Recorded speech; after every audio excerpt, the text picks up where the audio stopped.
Assalamualaikum warahmatullahi wabarakatuh. Yang ingin saya tanyakan Ustadz, bagaimana hukumnya main Bitcoin atau main trading? Oke. Alhamdulillah, Bitcoin, trading, saham ini adalah perbuatan atau perniagaan yang tentunya ketika kita meninjau secara syar'i, kita harus kembali kepada kaidah syara' bahwa asal segala sesuatu itu hukumnya mubah, boleh-boleh saja, kecuali ada hal-hal yang menyebabkan ia haram secara syar'i, ada dalil-dalil yang mengharamkannya. Nah, kita kembali kepada forex, Bitcoin ya. Bitcoin di dalamnya kita lihat apakah ada unsur di dalamnya yang menyebabkan ia menjadi haram, seperti di dalamnya terjadi gharar, sesuatu yang tidak jelas ya. Banyak kita menemukan ulama kita mengatakan Bitcoin itu, forex itu pertukarannya, sell buy-nya itu kita tidak tahu secara pasti, secara jelas.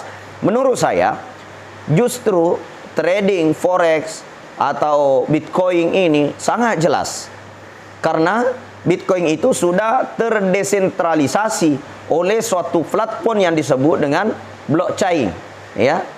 Blockchain ini membaca semua kegiatan pertukaran dari semua cryptocurrency, semua jenis mata uang digital di dalamnya, yang menurut saya justru lebih jelas daripada mata uang suatu negara. Seperti umpamanya ada suatu negara ya, kemudian mata uangnya itu hanya tersentralisasi kepada satu induk bank ya. Akan tetapi dengan cryptocurrency ini memiliki satu buku besar yang disebut dengan blockchain ya. Itu semua keluar masuknya cryptocurrency seperti Bitcoin, Doge, Ethereum, USDT, semua itu terbaca Pak, sekecil apapun di seluruh dunia. Makanya bagi saya dia terdesentralisasi dan tidak bisa dihacker ya. Jadi Bitcoin itu digunakan untuk yang baik atau digunakan untuk yang tidak baik, di situ halal dan haramnya. Nah, tapi pada hakikatnya Bitcoin itu adalah bentuk kupon digital atau bisa disamakan dengan suatu voucher ya, voucher digital. Nah, dan biasanya ada juga yang mengatakan dia haram karena kita jual beli apa di dalamnya ya, kita hanya jual beli angka-angka saja, tidak ada barang katanya. Nah, jadi karena tidak adanya barang sehingga dinyatakan haram. Nah, kalau kita mau mengatakan tidak ada barang, ini juga sangat keliru. Karena cryptocurrency itu sendiri adalah barangnya bentuk digital. Ya, bisa diartikan sebuah kupon yang memiliki harga yang sangat fluktuatif dan juga harganya sangat bagus untuk disimpan. Seperti halnya ketika kita menyimpan emas. Ya, ketika turun harganya kita beli, ketika naik kita jual, nggak ada bedanya. Ya. Kalaupun dikatakan mana barangnya, kok bentuk angka-angka saja, 1 Bitcoin, 2 Bitcoin hanya bentuk angka-angka. Coba kalau kita ibaratkan seperti pulsa, pulsa itu juga cuma angka-angka. Ya, ada nggak barangnya pulsa itu? Nggak ada. Dikirim ke HP hanya 10.000, nilainya 20.000, dipakai nelpon habis. Mana barangnya? Nggak ada. Dia hanya bentuk voucher, bentuk angka-angka saja, bentuk nilai saja. Nah, maka dengan nilai hari ini, perkembangan teknologi, perkembangan zaman, yang mana semuanya serba digitalisasi, maka hakikatnya bagi saya kita harus mencari fakta dulu, di mana letak ketidakjelasannya, di mana bentuknya tidak ada barang, karena barangnya jelas, memiliki nilai yang jelas, berapa harga 1 Bitcoin, bisa naik dan bisa turun. Apa yang menyebabkan naik sesuai dengan pertukaran masuknya dan pertukaran keluarnya. Ya, jadi semua jelas, justru tidak ada yang tidak jelas di dalamnya. Kalaupun dikatakan di dalamnya adalah riba, nah persoalan ribanya itu di mana? Ya, sedangkan kita hanya membeli sebuah voucher atau kita membeli sebuah aset digital yang biasa kita sebut dengan cryptocurrency, yang ada istilah Ethereum, ada namanya e-money, ada namanya USDT, macam-macam. Ada namanya Bitcoin, ada namanya Bitcoin Gold. Ketika kita beli, kemudian kita simpan aset digital ini. Kemudian pada saat harga naik kita jual, harga turun kita beli, di mana letak haramnya dan di mana letak ribanya? Nah, jadi untuk saat ini saya belum menemukan fakta yang di dalamnya yang menyebabkan Bitcoin itu menjadi haram. Karena kenapa? Yang menyebabkan para ulama nasional maupun ulama-ulama internasional menyatakan Bitcoin itu haram karena tidak jelas, maka ketidakjelasannya di mana? Kemudian yang kedua, yang menyatakan dia tidak ada barang, hanya bentuk angka-angka saja.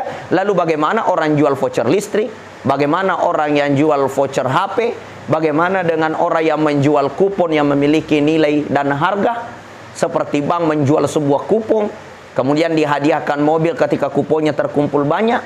Padahal kupon itu bukan sebuah barang, hanya mungkin dikeringkan saja nilai-nilai kupon berbentuk angka-angka saja. Lalu begitu juga dengan aset digital ini, itu barangnya adalah bentuk digital, tidak ada masalah selama tidak ada pelanggar syarak di dalamnya. Kemudian bicara forex, saya melihat semua bank itu terintegritas dengan sistem saham dan forex. Ya, mengikuti bagaimana perkembangan uang mata uang naik turun seperti euro, dolar, bagaimana pertukaran dari rupiah ke euro, dari euro ke dolar, dari dolar ke euro, itu semua bank pak terintegritas situ. Makanya orang semua yang menyetor uang di bank, ya, semua orang yang menggunakan bank sentral, apapun itu, maka mereka semua tergolong daripada orang-orang yang ada indikasi bersama dengan forex. Maka kalau begitu, saham dan forex juga menjadi haram, maka seluruh bank itu ikut berperilaku haram. Kenapa? Karena semua bank terintegritas dengan sistem trading. Maka dari itu bagi saya belum menemukan hal yang bisa menyebabkan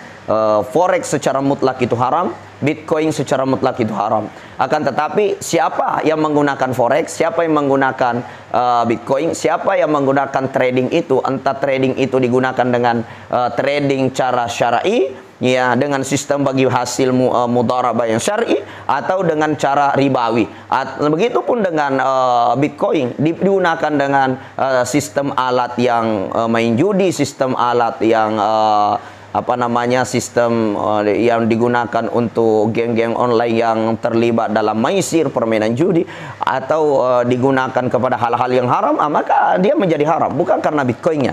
Akan tetapi bila digunakan untuk yang baik-baik, disimpan sebagai aset yang berharga, kemudian dijual pada saat naik, kemudian dibeli pada saat turun, saya kira itu tidak ada yang haram di dalamnya. Maka dari itu mudah-mudahan Allah melindungi kita semua dari perkara yang haram, dan Allah Subhanahu wa taala memberikan kita petunjuk sehingga kita tetap berada dalam hidayah, jalan yang lurus, dan kita tetap akan menjadi orang-orang yang diselamatkan dunia dan akhirat, radiyatan mardiyah, ridho dan diridhoi oleh Allah Subhanahu wa taala. Hadanallah wa iyyakum ila sabilis salam. Wabillahi taufiq was sa'adah. Assalamualaikum warahmatullahi wabarakatuh.